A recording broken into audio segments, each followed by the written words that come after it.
Hello, everyone. Welcome. We'll just hang out for about 30 seconds while we let everyone join in from the waiting portal.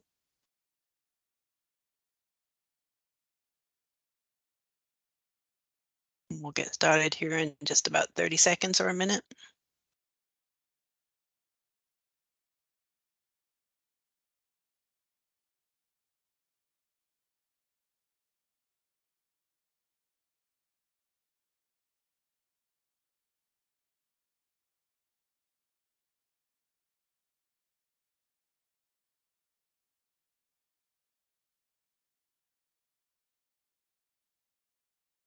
Welcome, everyone who just joined.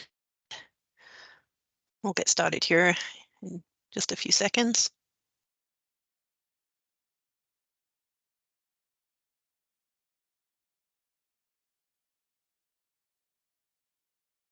All right, we'll go ahead and kick off this month's webinar. Warm welcome to our SharePoint Concierge clients and guests. Thank you for joining us today. This is brought to you as part of dataBridge's SharePoint Concierge service. And you can see on the screen that we're actually, no, I'm not sharing yet, forgive me. Now you can see on the screen.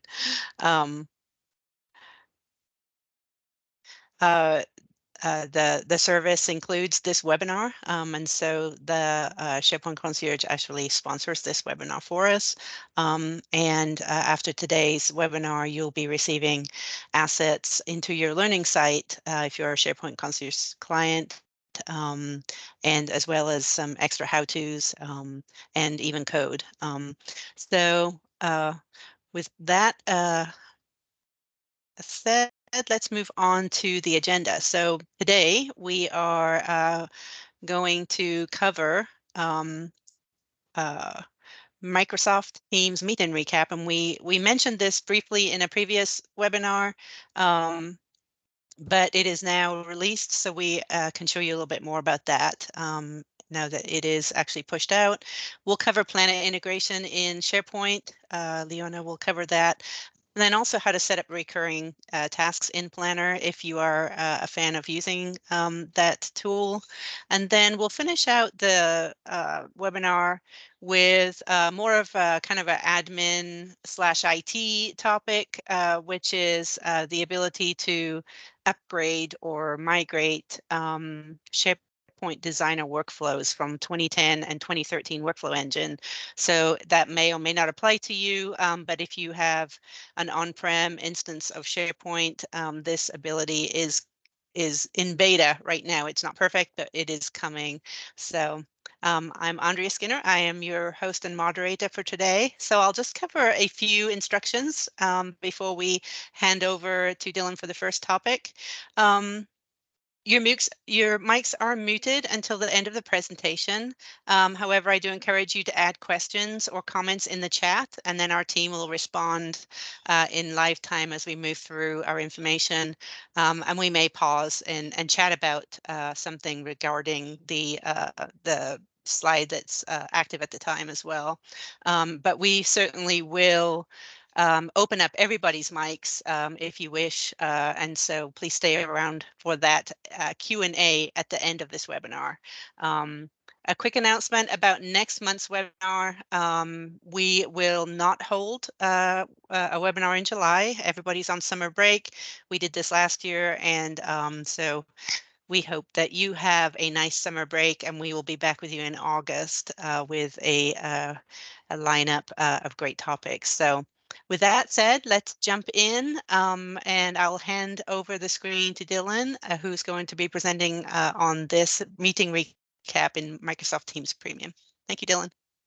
Hey, thank you. Yeah, so hello, everyone. So yeah, today we'll be excited to show you some of these new AI-powered features in the Intelligent Recap from Microsoft Teams.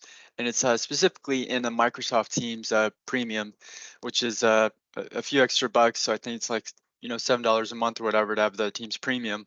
And so for those who have that, you're going to have the Intelligent Recap. And it's still even just in the preview stage. So, there's going to be more coming to it. And but I'll show you where it's at, how you can access it, and yeah, we'll jump into that.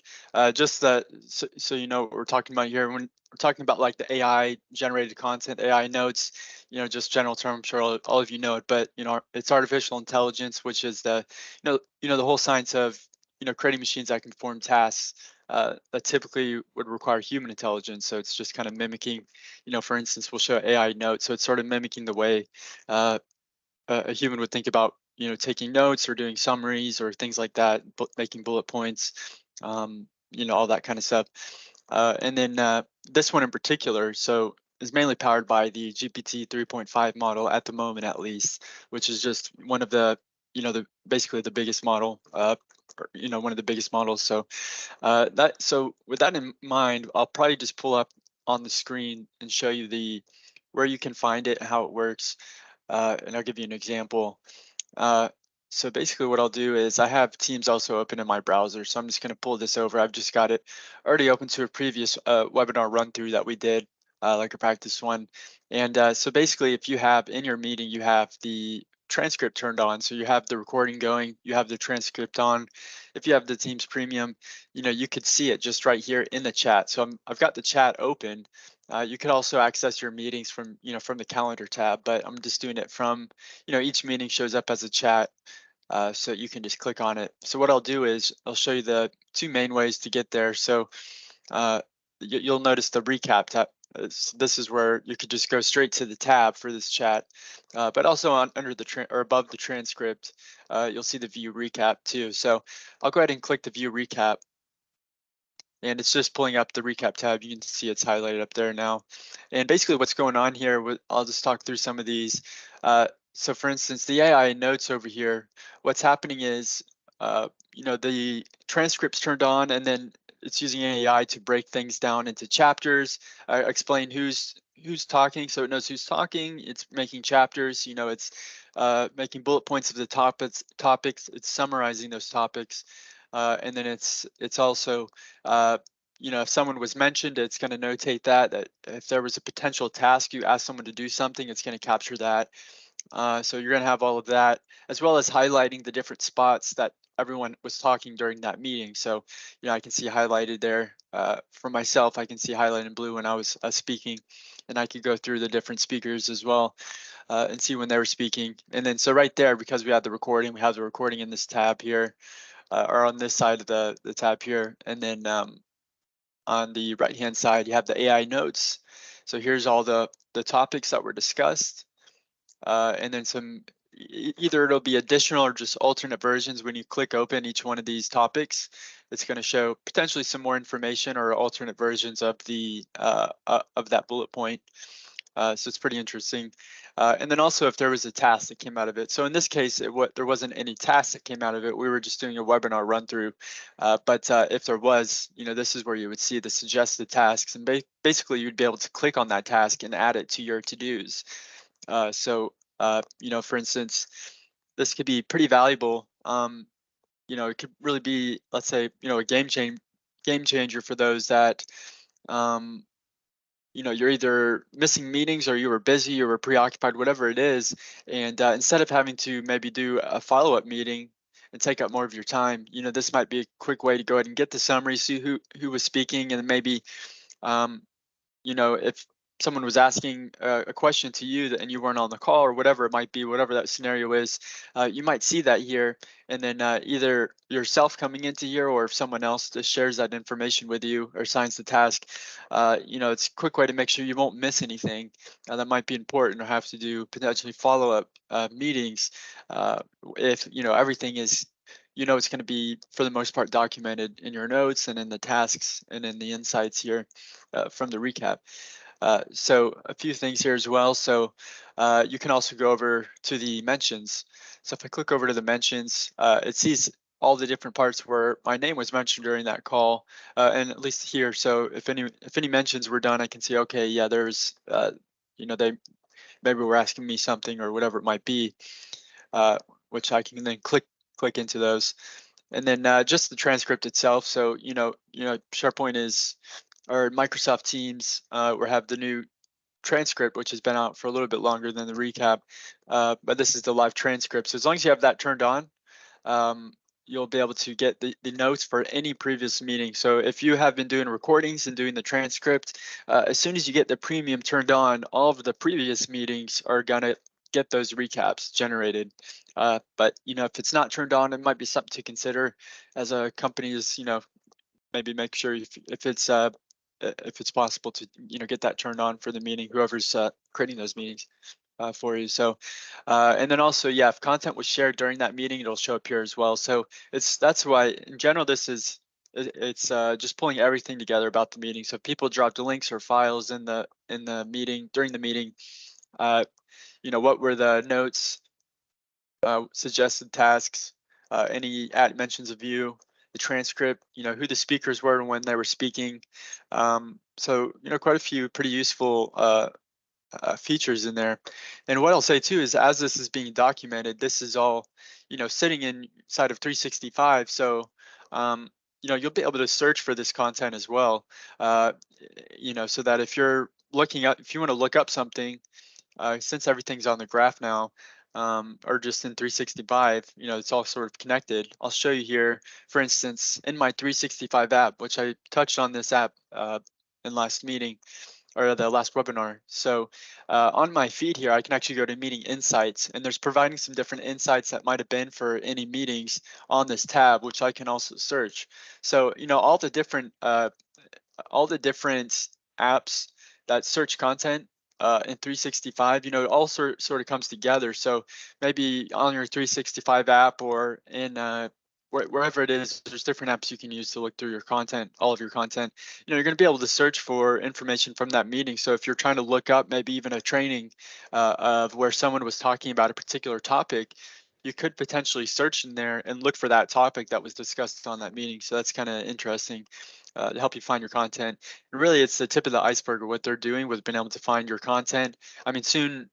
Technically you could do this now, but you'll be able to ask questions to the AI about the meeting and get some potential insights based off the transcript or other information in your environment. So there's a lot of interesting things coming out there.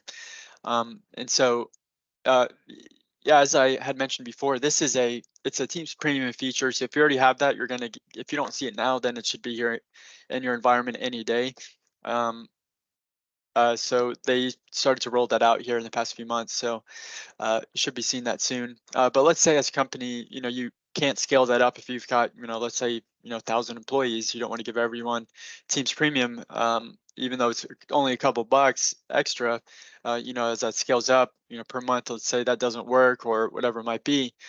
Some thoughts on this are, you could just have a few people that have this and can maybe copy those notes out or be the person that manages that. This is an additional tool for them that's going to be helpful, and it's going to be well worth the money just in case, at least for a certain group. But then I will say, let's say you can't get the company to budge on any licensing.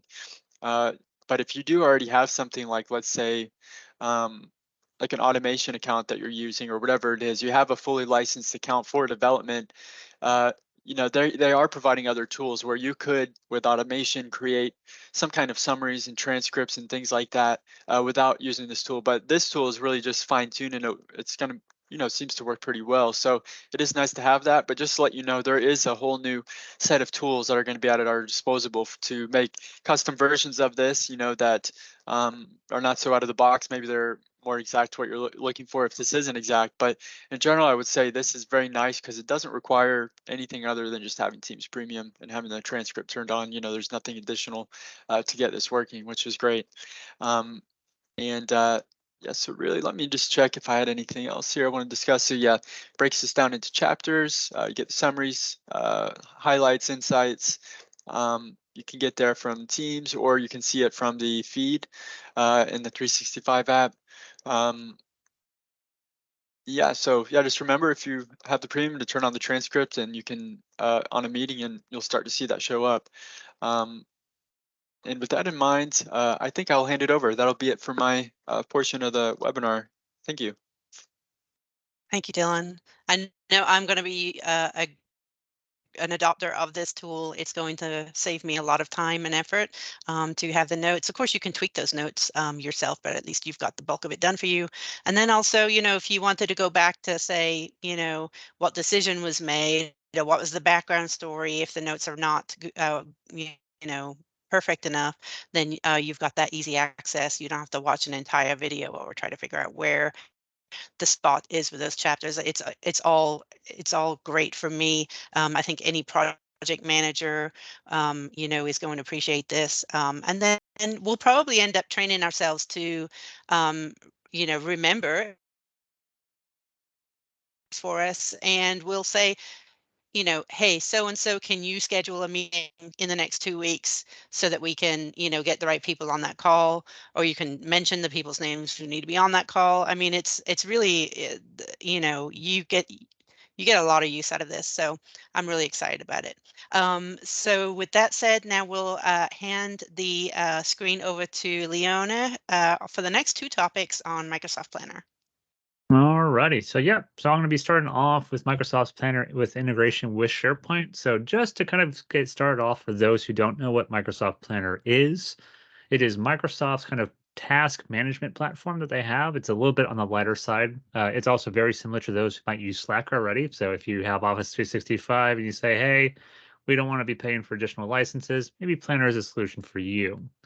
I'll quickly kind of show you what Planner looks like kind of in the browser, and then we'll kind of talk about the integration with SharePoint here in just a moment. So again, Planner is going to be available to you via your app launcher here if you are licensed for it. And when you click on it, it takes you to a Planner page, and then you kind of have all your different plans. So again, Microsoft's terminology is plans are going to be kind of a concept that holds the idea of where all these tasks are going to be associated with here. So this one right in front of us is called the Project Discovery Plan. So this is where all those tasks can kind of be stored at. So this is kind of Planner. Now, with Planner's integration with SharePoint, there's some caveats on where this can be applied. So it has to be a site that has groups enabled on it. So the way that you can easily tell, if you ever see this little member with a kind of a number next to it, this is going to be a group site. If you ever create a site either through like the SharePoint app launcher page and you click on this create a site button, if you click this one, this will create a site that has groups. If you click communication site, it does not have a group. So you won't be able to do this on communication sites. Lastly, if you're like maybe a portal admin, if you go down to the other options down here and you select this team site, which says it does not have an Office 365 group automatically associated to it, this is another one of those caveats to say, hey, it needs to have a group associated to it so the planner can be binded to that group. So just so you guys are aware, this only works on group sites. So jumping back into the site itself. So in essence, we have our site and we know it's a group site. So in essence, there's going to be kind of two different ways you can get Planner to be surfaced inside of SharePoint.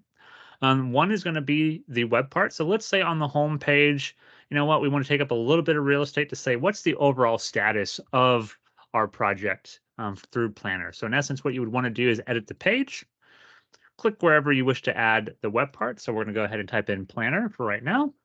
There will be a Planner web part be available to you. So you click this button here.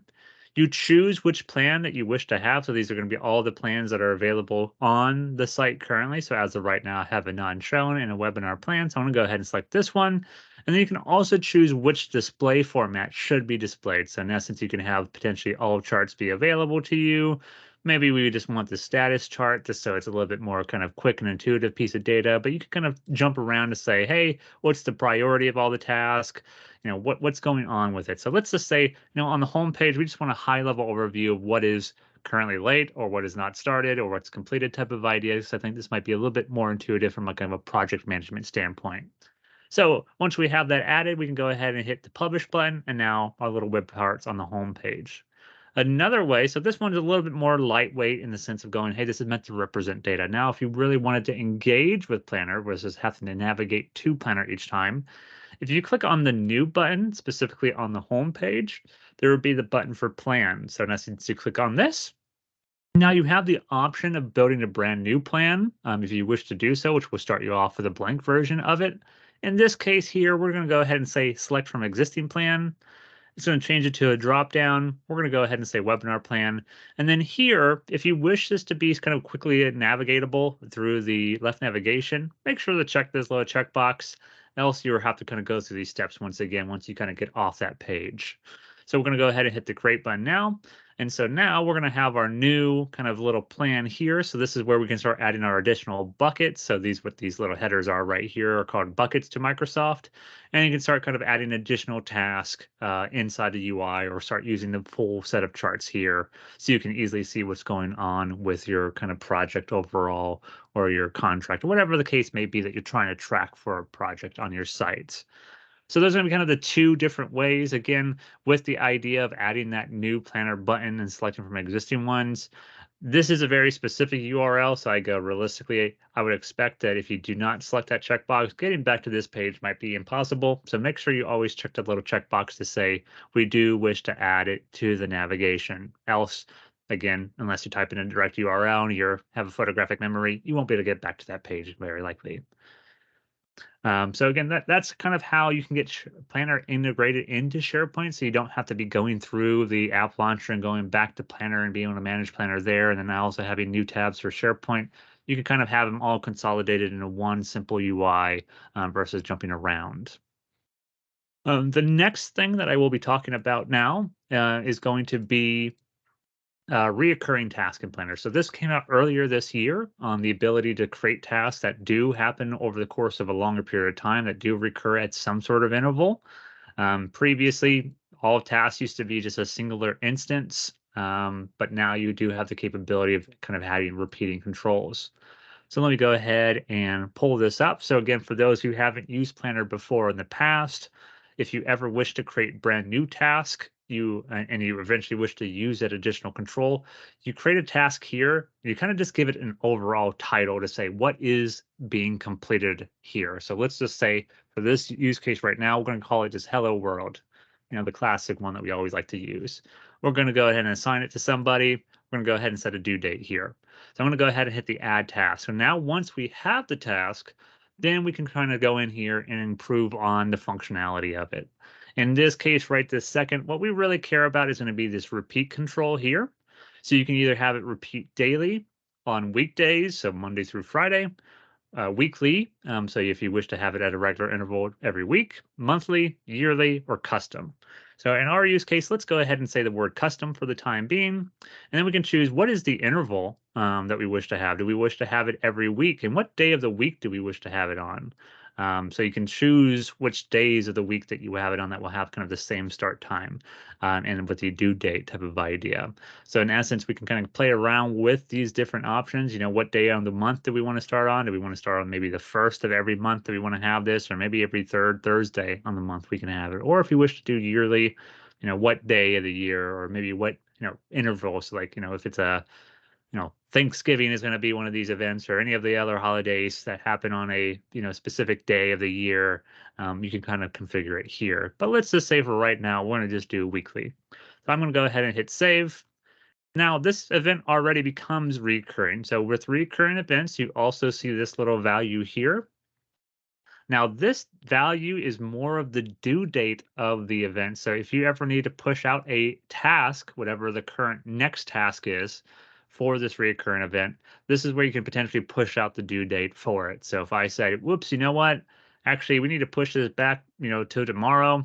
Now, if we go to our calendar view, which is a little bit more kind of intuitive, we can see that we actually move this one to tomorrow. However, the rest of them are still happening on that same day of the week.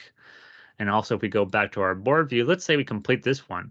So now that one gets down here to the completed task area, but we can see the next one is going to be due on the 6/22, which is going to be our next task that needs to be completed. So in essence, whenever you start to complete these tasks, they get kind of pushed down to here. And so you can always keep kind of adjusting these if need be. Now, let's say if by chance you need to ever delete any of these, how do you go about doing it? And there's going to be a couple different ways.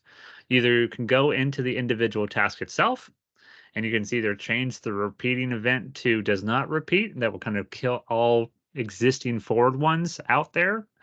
There's also the ability up here via the ellipsis to say delete. This delete option up here will also give you the capability of saying either it's going to delete this task or delete all future tasks. So if you say, hey, only this one task and the reoccurrence needs to be purged, you can easily do so here. Or again, if you wish to purge everything subsequently happening as well, you can do so via this additional control here.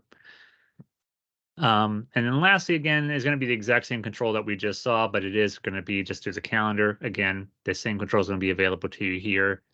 Multiple ways to skin a cat type of idea. So to get back to the same UI.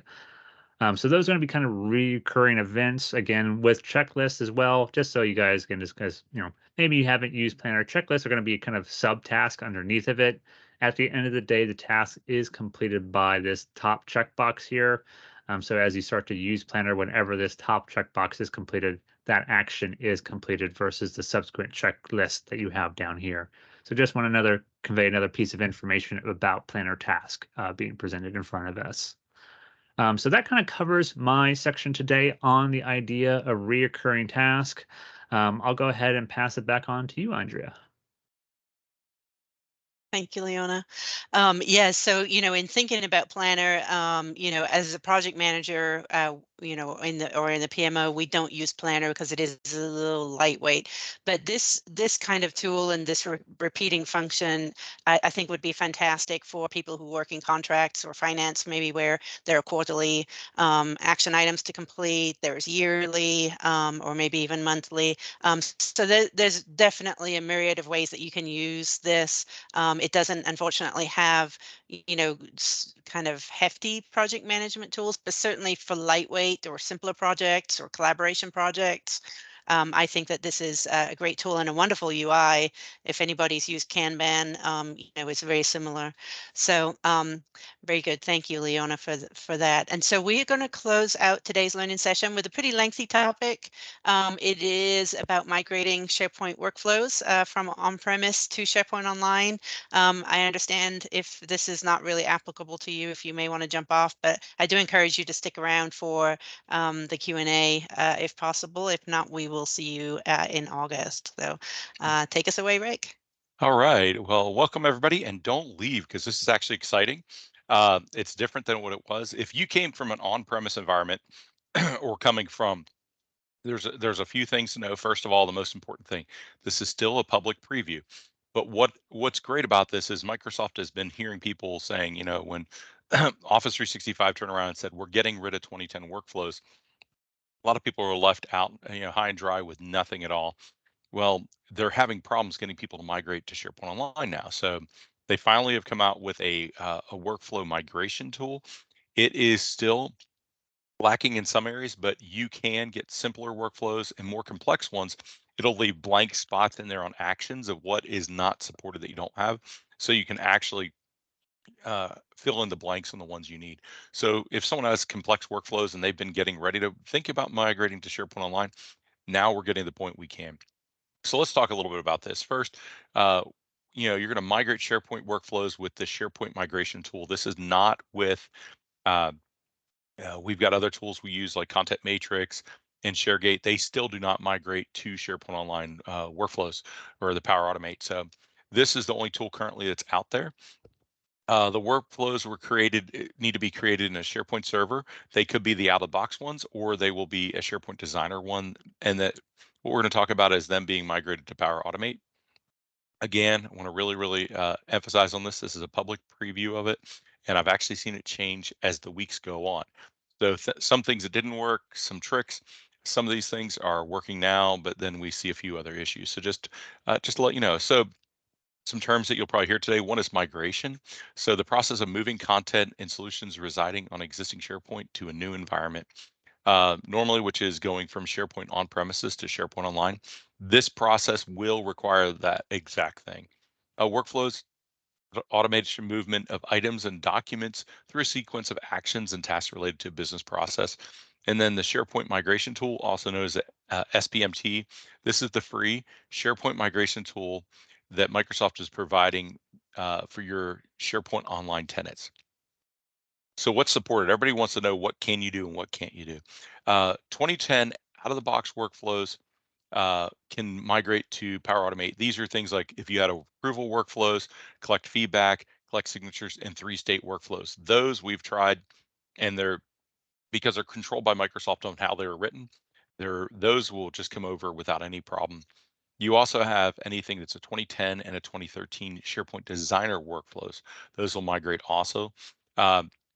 There's a whole bunch of different kind of workflow objects. The only ones that will work are list, library, workflows, and content types. Site workflows will not migrate. If you notice, SharePoint Online doesn't even have, never had the ability to do site workflows. And workflow definitions and associations, not the workflow history data, will come over on there. So a few things, we're going to go over this and look at it. Make sure you're using the right version of the SharePoint Migration Tool. By default, they download 3.5, and it's crazy. You know, we've been going through this day and day. As of this morning, when you download it, it actually is downloading the beta, but they haven't changed the names from the beta, but the 4.1 it was actually getting downloaded multiple times. So that's what I'm saying. In the last few weeks, we've seen this change because it was originally downloading 3.5, and then it was actually saying there was an update and it was rolling us back to 3.4. And now it's downloading directly to the 4.1. So I'm going to still show you it just so you can see a few things on here. So let's dig into this. So I've got a 2013 VM here that I want to actually show you. So the first thing we're going to do is go to the documentation that Microsoft has. So this is the overview of it.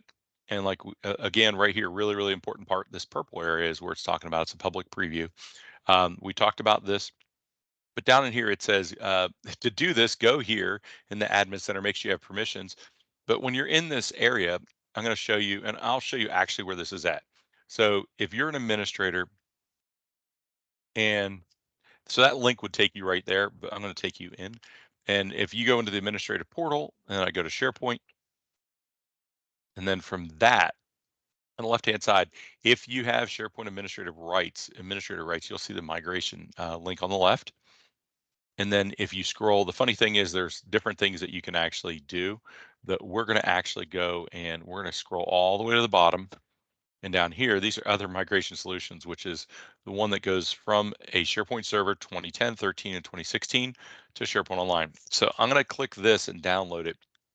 Like I said, as of today, and I'm going to do it again just to see if it changed again. But as of today, it actually is downloading the right one. So I just downloaded this. You can see that when you look at the file size, it matched the original at the launcher. But I'm going to take and run this real quick.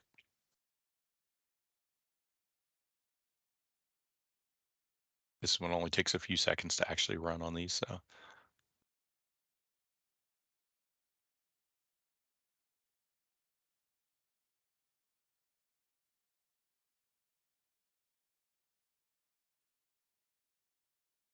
there we go. So it opens up. Now, the way to really, really tell is if you just mouse, there's multiple ways. One is if you just mouse over, it'll tell you what version it is right here, or you can go to add and remove programs and it'll tell you. So like I said, it just downloaded 4.1. So 4.1 is actually, and I'm going to show you right here. This is where I was going before to kind of show things. These are the release notes.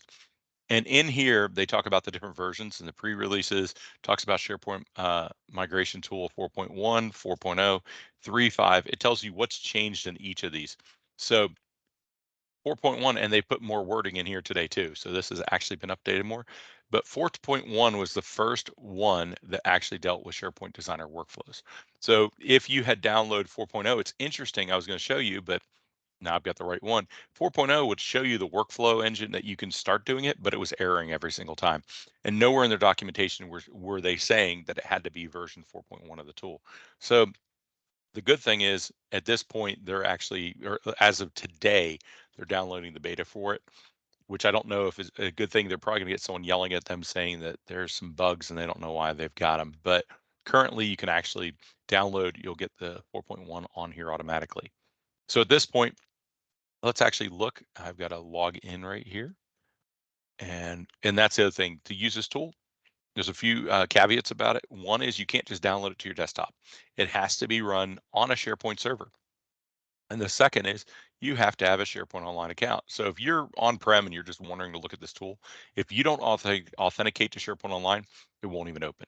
So we're in that, or the migrator's working. Let's at this point just take a quick look at what we're going to look at right now, or show you what we've got. So over here, what we have is a list that's just called issue tracking.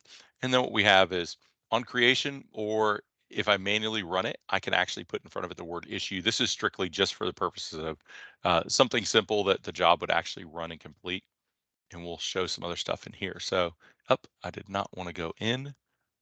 I just want to execute it. So I'm going to go here, and we're going to turn around and just do this. So it's going to process this. And this is another thing, SharePoint on-prem, if you don't know, it says working on it. When I'm done and get back to that page, it's done. So I have the new updates. When it comes to SharePoint Online and Power Automate, it is actually triggered, but it's actually doesn't always fire instantaneously. Sometimes it's on a timer, which takes up to a minute or even up to 5 minutes. So you may not see something happening that you expect. So you can see right here, we just put text and it just appended text onto it with the issue and then the number, just so you have it in the subject and things like that. So let's look behind the scenes at what we have. Here's the work. Here's SharePoint Designer, the old world people used to live in a while ago until Microsoft took it away. I'm gonna go into the new issues right here. I'm gonna edit the workflow and just let you see it's very, very simple. It's gonna look for it, and it also logs into the log history or the history log in here, what's going on, and then it just appends it. Very simple workflow on this, just wanted to show you. So at this point, we're gonna actually go through and work on migrating this. So in this tool itself, just to give you an idea, this tool does more than migrating workflows. It will migrate sites. You have to have a very simple site for it to work. I'm just being honest. There's this more times than not. I have not been happy with this migration tool yet. It's simple. It's meant for very simple things. It does not mean it's meant to do anything more than simple. And I keep saying that for a reason. It'll do scans. You can actually run a scan and get your reports out of it prior to running it. You can see in here, I don't have any migrations because I just reset this whole thing. You can also do file shares, but there's a better tool for file share migrations, which is located right here at the top. You can use this one, which is a better tool in case you're doing migrations with file shares. But let's stay in this SharePoint Migration Tool, the SPMT. We're going to add a migration.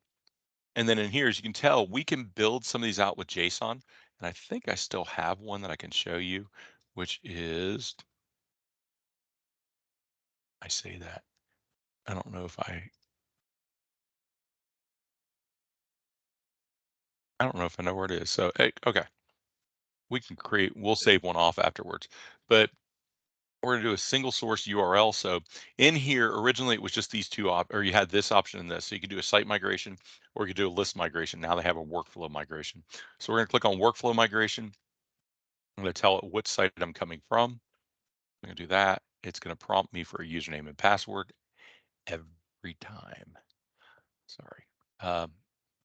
So put in the username and the password on this. And from this point, it turns around and says, what kind of workflows do we want to do? You can do it at a site level. We can do it as site and subsites, or we can do it for a specific list. We're going to do it for a specific list. So at this point, this queries all of your lists that have workflows attached to them. That's really, it's very specific. You can't pick one that you think is there. It's just going to be these. And we'll talk about this at the end because you'll see there's two different ones, the issue tracking list. But for this point, we're going to use the issue tracking. Going to go to the next screen, and the next screen is actually asking for the SharePoint Online site that we're going to.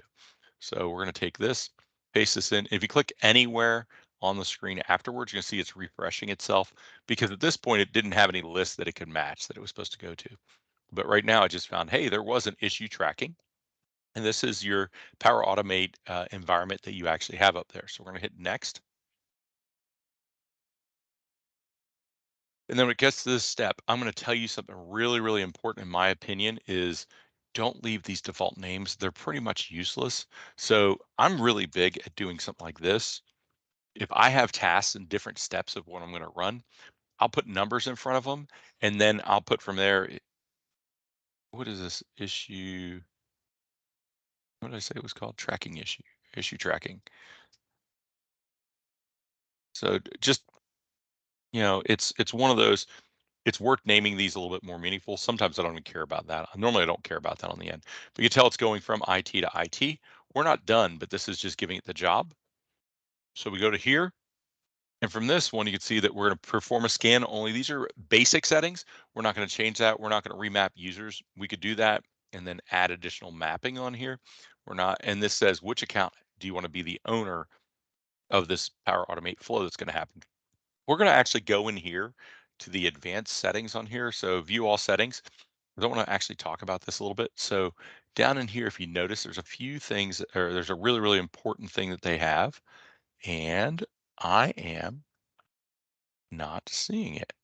They actually removed it. So let's do something. Let's cancel. Like I said, even though it says it's the newest version, let's uninstall it and let's do what I was doing before. Let's grab the beta, because even though it says it's the right version and it's telling me, hey, this is 4.1, it's missing a setting that I want to actually, it's really, really important. So we're going to get rid of that. And I'm going to go over to that site I had here with the release notes. And we're going to grab this one, which is the public preview. And that'll come over here for the beta. And you can tell right here, this talks about all the different ones that we have available for it. I'm going to do an install, which is going to download the beta. Now that it supposedly is the same version we just did. We just saw that. If you notice, these have a different file size on it. But we're going to grab the beta. And this is crazy because you saw the version said 4.1.1. When this runs, we'll get either a higher number or we're going to get the true 4.1.1. So it's done downloading. It may be 4.1.2. Let's see. What does it say up here? It says it is 4.1125. Yeah. So if I mouse over this, 4.1125.4. Yep. And yep, that's the same version it said it was going to be. We're going to check this because I actually think it's different. Going to go back in, add a migration, workflow, click in here. So you guys get to see it twice.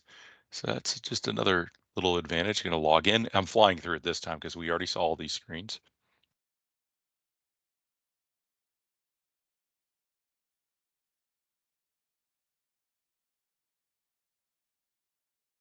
Right, a specific list, issue tracking, hit next, put this up here. So now it's going to give us that issue tracking list that already exists there.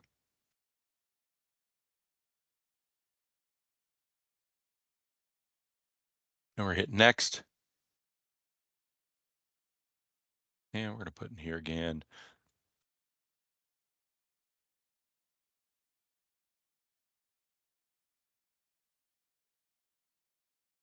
Do that. And we're going to go next. And then in here, let's see if we've got it. There it is. So this is something that, like I said, this is why it's important. Even though they have a download and it's telling us it's the version, it does not mean it is. This has been adjusting on and off. So I just want to make sure you guys know.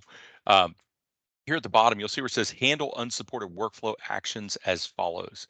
So if you have a complex workflow, what will happen is if you leave the first one on, it's just going to stop and it's going to error. But if you're like, I just want to get the stub of whatever I can up there, then you could do a convert to compose actions. So at that point, it's going to upload it and it's going to have actions in there that you have to actually fill in the blanks.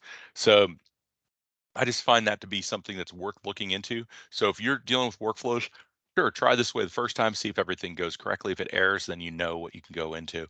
I'm just going to save it like it is. We're going to hit start. And at this point, this will take about a minute to run. While it's running, let me show you something else. So there is a article that we have, which will be in your package when you get it. And this deals about migration issues that you can have, that can run into issues. So this talks about what is supported. So it has a whole bunch of actions that are in SharePoint Designer and everything and are supported. But then you're going to find out looks great. Let's get to the one that's really, really important. What is not supported? So right here, call HTTP web services is not supported, but that was a 2013 workflow thing anyway. There's just things in here. There's like wait for is on here also. There is wait until documents checked out. There's just a lot of actions that are not in here. Loop for time. These are things that do not currently work. This list, I expect this list to get smaller. I believe that they're building actions that match something. That's if it's there. Lookups, it says lookup types include a lookup string, uses a text field in the body field tasks. I just want to say there are things that they're limited, but like I said, this is still beta, so we hope to see more things supported than what there currently are. But at this point, it should be able to go back. We should see, okay, it's still, oh, how about that? Now it's moving along. We should be done anytime. It actually doesn't take long. So when we get done, we're going to actually connect it. So when it gets done with migrating, the next thing is going to happen. So this was successful, 1 of 1. And when it finishes, I'm going to close the tool because we're, oh, let me let it finish. Is it done? Let's go back to list. Here's my job right here that I had before. So you notice I have a check mark it, I can run it again. So it just gives me the ability to do that. So I don't want to lose anything I have, but there, we're fine. All right. So at this point, now we can go into that SharePoint site that we had. That's where we're going to go. I'm going to close all these other things. We're just going to grab it. I have links right here. There it is. So now we're in the SharePoint site, and you can see over here on your left, we've got the issue tracking. So issue tracking was I already migrated it here. So we have everything we had before. I'm going to hide this column because I just don't want to see it. The only thing right now is if I go right here, you'll notice on this with Power Automate, there's nothing, it doesn't show any actions that I have. If I check mark one, we go back up, there's just nothing. I can't do any special rules yet. There's a reason for it. So I'm going to show you in here. If I go back to here and we go to see all your flows, you're going to see that it created 2 flows because I had this action. This workflow was set to start automatically on a new creation, and it was also set to be set manually. So you can see what it did. It created 2 Power Automate processes. I'm going to go in the first one, which is the manual. And you're going to see it's fairly simple. What you need to do, there's 2 things you have to do. One is you have to take and fix the connections. And the second thing is you have to take and you have to actually tell it to start. So I just clicked onto the job itself and it actually picked the list. So it knew issue tracking was there. You tell we have an issue with this one. So I'm going to expand it, invalid connection. So all we're going to do is click on SharePoint and it really finds everything it needs right then. So it did the same thing there. We also have one under here you don't see under conditions right here on a connection here. Click SharePoint again, and it even gets the right GUID on here. So at this point, I'm going to hit save. Now you're going to see the save button went away at the bottom. At the bottom, what's happening is until it's finished, you can hit back and it's going to turn around and say, hey, are you sure? Just wait for the save button to come back. Once the save button actually comes back, you can hit back on this. So as we can tell right here, this is a save button. So we're going to go back up here, hit back. So on the first one, I'm going to follow what it has here, which is up at the top. If you notice, it says, hey, there's a flow checker issue. Let's go here. Under warning says this flow is off. So turn on the flow. So I'll show you how you do it afterwards, but the flow is now on. So at this point, we can leave that flow and you'll see that it's not grayed out. So let's go to the other one and we'll manually do this other part too. So this is the automated one that automatically, when you create a new item, it will add it. So we're going to go over in here again. As you can see, there's like an exclamation point there. We're going to click on this and that turn around and added to it. We're going to go back down to condition. Down here, the connection again. Click on SharePoint. And now it's all connected. And we're going to turn around and hit save. Do the same thing we did before. You'll see it flicker. When it does, we know it's done.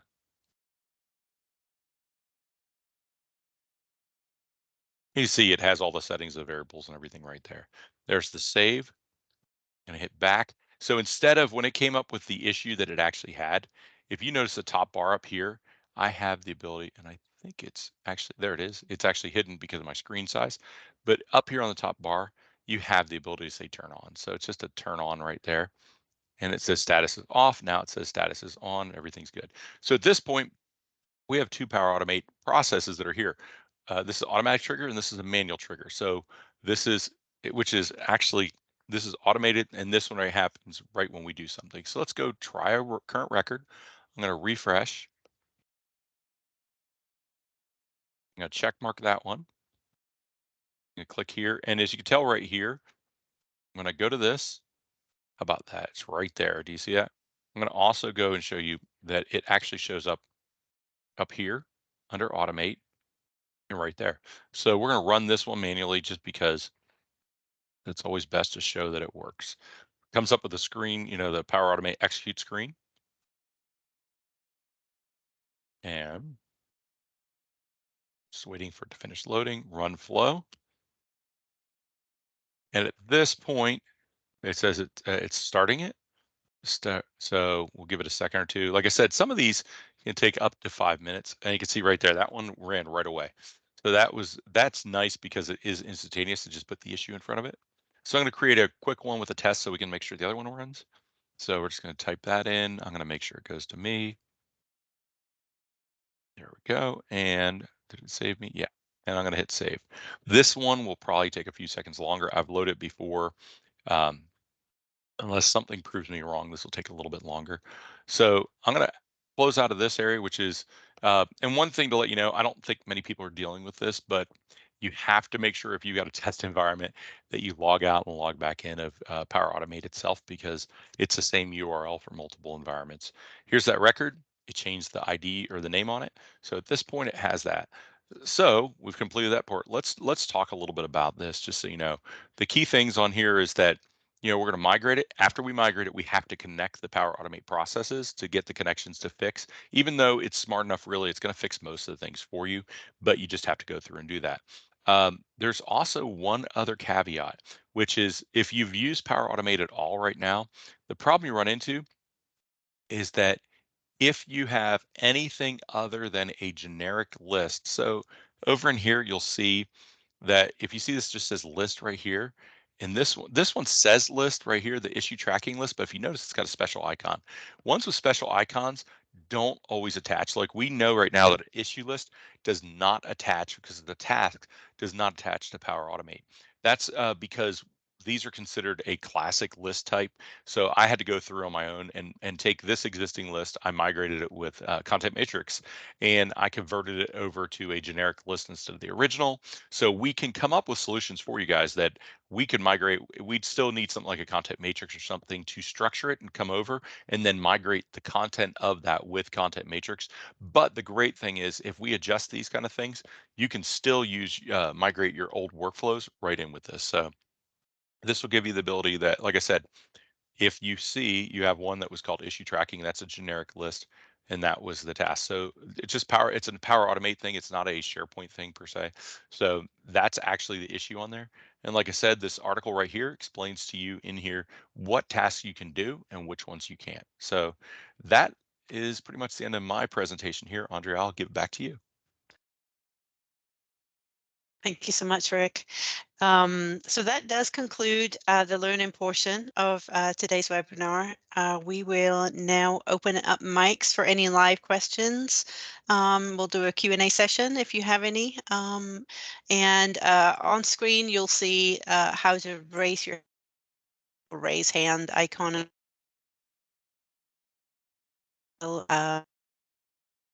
An indication that we should unlock the mic. We can chat and go in order. And so, so April. Okay, I'm not quite sure how to do this. Is somebody else on the team doing the mic? I'm trying to. Okay. It's not. I may not have the security to do it. You might have to unmute your own, April. I don't know if you can.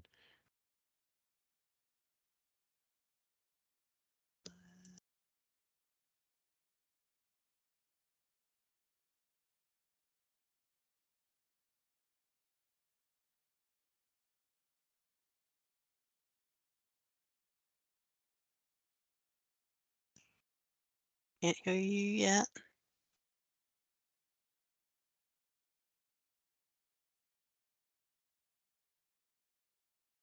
It's funny. It used to be so easy. Welcome to newer teams, guys. I know. This was throwing me off. I am so sorry.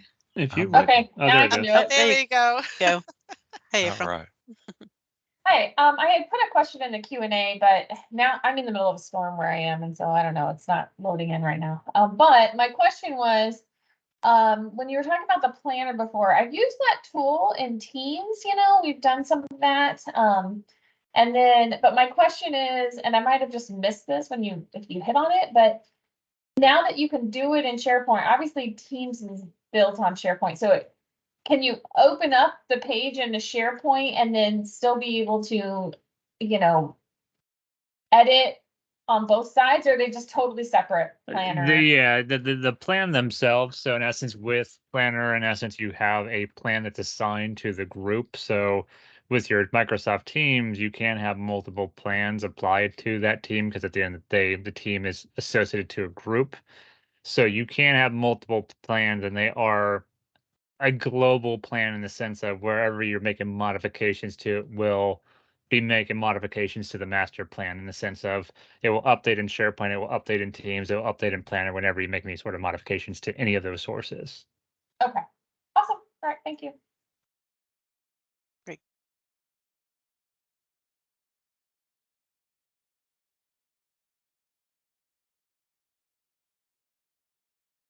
Any other questions?